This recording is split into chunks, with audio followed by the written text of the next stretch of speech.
Selamat datang ke Destina One International, platform unggul dan dipercayai yang komited untuk mendukung kejayaan perniagaan anda ke tahap yang lebih tinggi. Cara log masuk ke video. Untuk memulakan, sila navigasi ke halaman log masuk di destinaone.com. Masukkan username, ID dan kata laluan anda untuk mengakses akaun anda. Selepas berjaya log masuk, anda akan dibawa ke dashboard, iaitu pusat utama untuk melihat maklumat penting perniagaan anda, termasuk komisen dan pendapatan, baki prabayar dan penebusan, serta butiran lain berkaitan perniagaan. Di sebelah kanan dashboard, anda boleh melihat pangkat atau tahap semasa anda dalam perniagaan. Untuk menguruskan butiran anda, klik pada View Profile di sebelah kiri.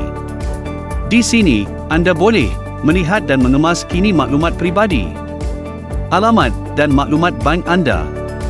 Mengemas kini profil anda dengan mengklik pada Profile Update.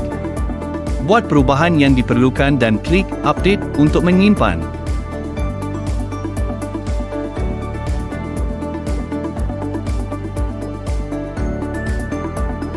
Memuat naik gambar profil dengan memilih Choose File, kemudian klik Update. Selepas anda menghantar sebarang permohonan kemas kini, pasukan admin kami akan menyemak dan memprosesnya dalam tempoh 48 jam. Anda juga boleh mengurus kata laluan anda untuk keselamatan tambahan. Untuk menukar kata laluan log masuk, klik Change Password, masukkan kata laluan semasa dan baru anda, kemudian klik Update. Untuk menukar kata laluan transaksi, ikuti proses yang sama di bawah bahagian Change Transaction Password.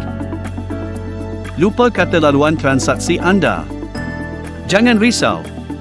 Klik pada Forgot Transaction Password, masukkan email ID anda, dan tetapkan semula dengan mudah. Sebarang permintaan kemas kini yang anda buat akan diluluskan oleh pihak admin dalam tempoh 48 jam. Bahagian List of Requests akan memaparkan semua tindakan anda, seperti kemas kini profil atau muat naik, dengan menyediakan rekod aktiviti yang lengkap.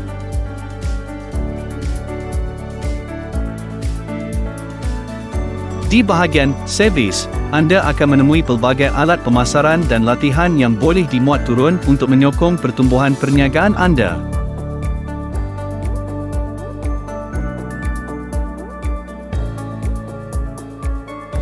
Bagi mereka yang sedang membina pasukan, bahagian Teams menawarkan ciri-ciri yang berguna. Pertama, My Genealogy. My Genealogy membolehkan anda melihat individu yang telah anda taja dan menjejaki kedudukan mereka dalam pasukan anda. Seterusnya, Team Builder View. Gunakan Team Builder View untuk mendapatkan paparan terperinci mengenai downline dan sponsor anda serta memantau status aktiviti mereka. Di bahagian My Team View, anda boleh melihat butiran pasukan kiri dan kanan anda yang telah disusun dalam senarai untuk memudahkan pengurusan. Untuk menyemak tarikh dan masa penajaan yang tepat, klik pada My List View. Anda dapat mengekalkan kawalan jualan anda dengan mudah. Untuk menjejaki jualan kumpulan, masukkan tarikh yang dikehendaki dan klik Get Report.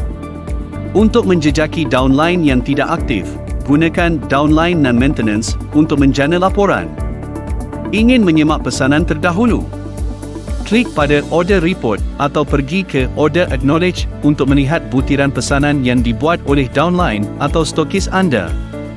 Dalam bahagian My e-Money, anda boleh mengurus semua aspek pembayaran dan komisen anda, termasuk Ekat, Commission e-Money, Redemption e-Money, Prepaid e-Money, Stokis e-Money, Withdrawal Status, dan banyak lagi. Navigasi melalui pelbagai pilihan untuk terus mengawal pendapatan anda. Destina One International menawarkan struktur bonus yang komprehensif untuk pengedar langsung. Dengan 14 tahap bonus, termasuk bonus runcit, bonus pengambilan shopper, bonus pengambilan naik taraf shopper, bonus pass up, dan banyak lagi. Untuk melihat bonus anda, masukkan tarikh yang berkaitan dan ID anda untuk mendapatkan pecahan lengkap ganjaran anda. Ada soalan? Bahagian soalan lazim menyediakan jawapan kepada soalan yang paling kerap ditanya. Anda juga boleh mengakses butiran pakej, borang pendaftaran FTA, laporan borang FTA. Semua yang anda perlukan ada di hujung jari anda untuk membantu anda berjaya bersama Destina One International. Destina One International sentiasa bersama anda, menyokong dan membantu perkembangan bisnes anda pada semua peringkat.